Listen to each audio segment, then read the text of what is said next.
Bienvenue sur ma chaîne YouTube. Aujourd'hui, je vais vous présenter un nouveau filtre de Gmic. Il s'agit de Montage Raw. Donc, c'est un nouveau filtre de Gmic présenté dans la rubrique Testing donc du développeur Samji. Je vous mets le lien de son blog dans la description. Il détaille tous les paramètres et en plus, il y a l'anglais et le français. Ça peut être assez facile à appréhender ce filtre. Donc si vous trouvez le résultat réussi, n'hésitez pas à me mettre un pouce vers le haut et à me laisser un commentaire. N'hésitez pas également à vous abonner à ma chaîne pour améliorer le référencement. Je vous mets dans la description donc le lien vers son blog et le lien de toutes ces photos qui sont gratuites et qui viennent de Pixabay. Sur ce, écoutez, je vous souhaite un bon visionnage. Alors c'est parti, nous voici dans l'éditeur d'image GIMP. Nous allons aller tout de suite dans le menu Fichier et ouvrir en tant que calque. Là, nous sommes dans le répertoire où j'ai enregistré toutes les photos qui vont servir avec le filtre. Alors, il faudra sélectionner toutes ces photos. Donc, vous avez la possibilité, je vous montre rapidement grâce à cette capture d'écran, soit vous appuyez sur la touche CTRL, puis la touche A.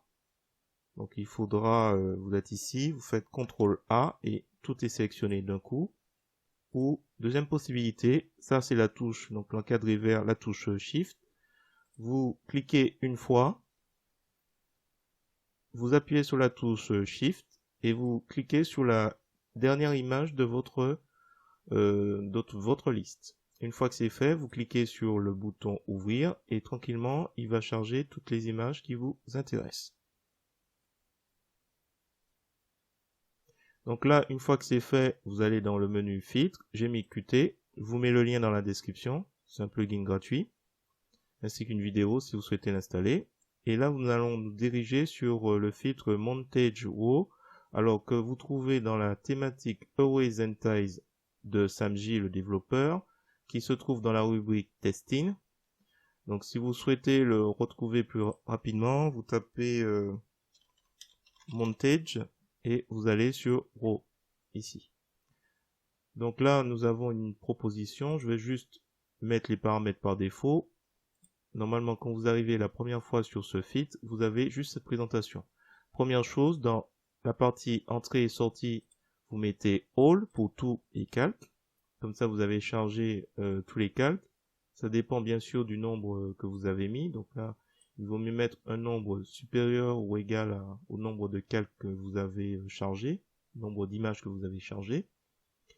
Ensuite, donc là au niveau des paramètres, vous avez le détail. Si vous cliquez sur documentation, vous allez atterrir sur le blog de Samji. Donc là, nous sommes sur la partie de filtre montage Raw.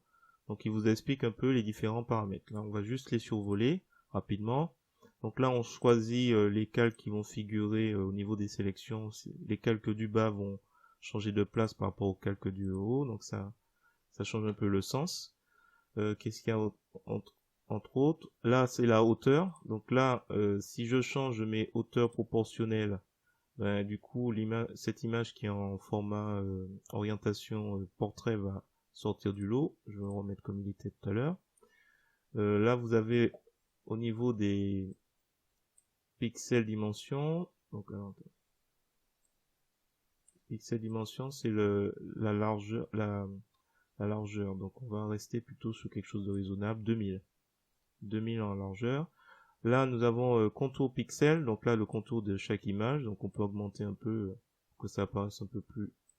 Et ici, l'espacement. On peut décider d'augmenter ou diminuer l'espacement. Je vais le laisser à 2, je pense que ça devrait aller. Ensuite, nous avons la rotation, donc si on clique dessus, il change l'orientation de chaque image, mais bon, ça nous intéresse pas. Et ici, même chose dans l'autre sens. Déformation, ça va être très intéressant, donc je vais le laisser cocher. Nous allons avoir cette belle courbure avec la forme sinus. Angle, ça va être un peu plus anguleux, donc c'est moins sympathique. Donc charge à vous après de modifier, de faire apparaître un peu plus. Alors, on va essayer sinus d'abord. Mais écoutez, on va s'arrêter là. Mode de sortie, on va mettre nouvelle image, new image ou nouvelle image, comme ça il va apparaître sur notre projet. La sélection, je crois que je vais la changer. Ouais, je préfère celle-ci. La fille est ici. Une fois que c'est bon, on va cliquer sur donc mode de sortie nouvelle image. On fait OK. Et quand on retourne sur GIMP, voilà, nous avons donc notre présentation qui est ici. Alors, à ce stade, on pourrait s'arrêter. Je vais juste continuer un petit peu. Je vais faire un petit peu plus de choses. Donc, vous pouvez continuer ou vous arrêter à ce niveau. Moi, je vais aller sur l'outil de sélection contiguë pour sélectionner toute la partie blanche. Et je vais faire un clic de la souris pour faire ajouter un canal alpha. Donc, c'est l'information de transparence qui va être ajoutée à ce calque.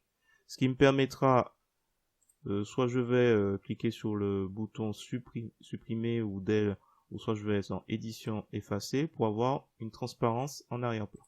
Sélection aucune, on n'a plus de sélection. Et ce qu'on va faire, on va revenir sur le premier projet et on va lui rajouter une chaîne à tout le monde. Alors, j'aurais pu cliquer une fois. Alors, cliquer une fois, appuyer sur le bouton Shift, et puis il met la chaîne partout.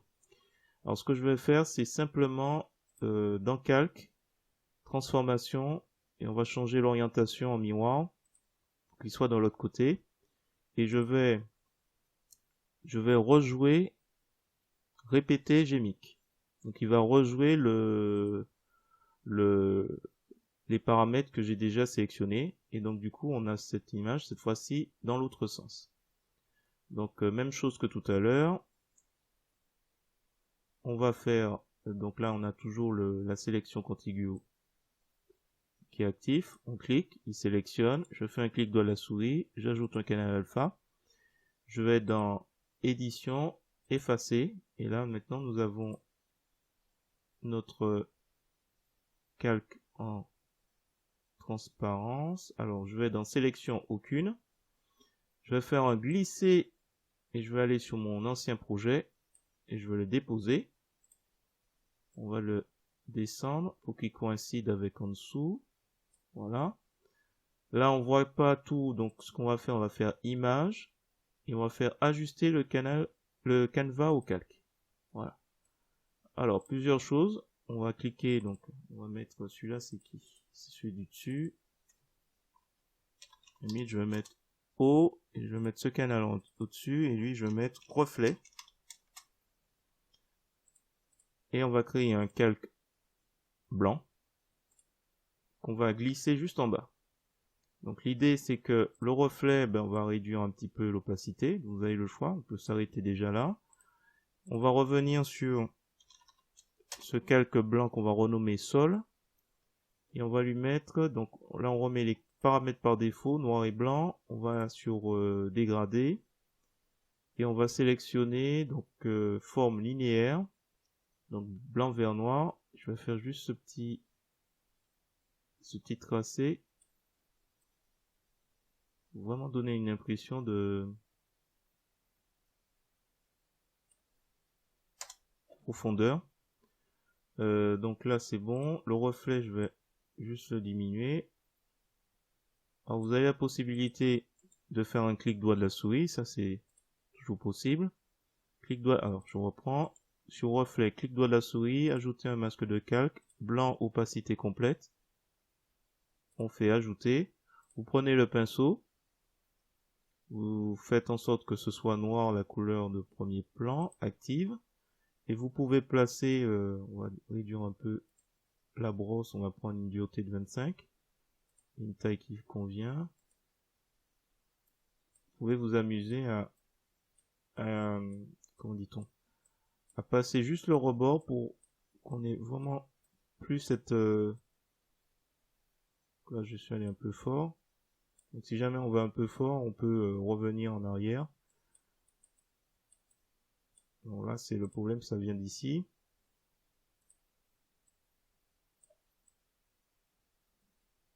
Voilà, je vais juste accentuer la courbure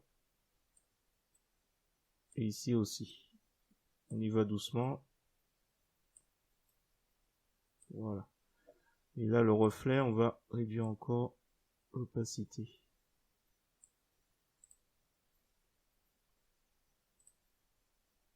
Alors ici on peut aller sur niveau.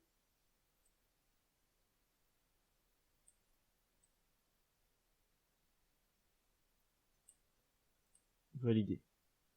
Je pense qu'on va s'arrêter là. Par contre là j'ai l'impression qu'il y a un peu trop perdu, donc j'ai mis couleur blanche en premier plan. Je peux me rapprocher et réduire la brosse. J'ai l'impression qu'il est un peu, voilà, on fait réapparaître un peu plus notre courbure et on va s'arrêter là. Ça c'était juste une possibilité en plus du filtre, donc travailler un peu plus avec GIMP. Hop, je vais essayer de sélectionner pour qu'on ait tout. Je le monte, voilà. Écoutez, si vous avez trouvé intéressant cette vidéo, je vous remercie de me mettre un pouce vers le haut et de me laisser un commentaire. N'hésitez pas également à vous abonner à ma chaîne pour voir d'autres contenus de ce genre. Et sur ce, je vous dis à bientôt.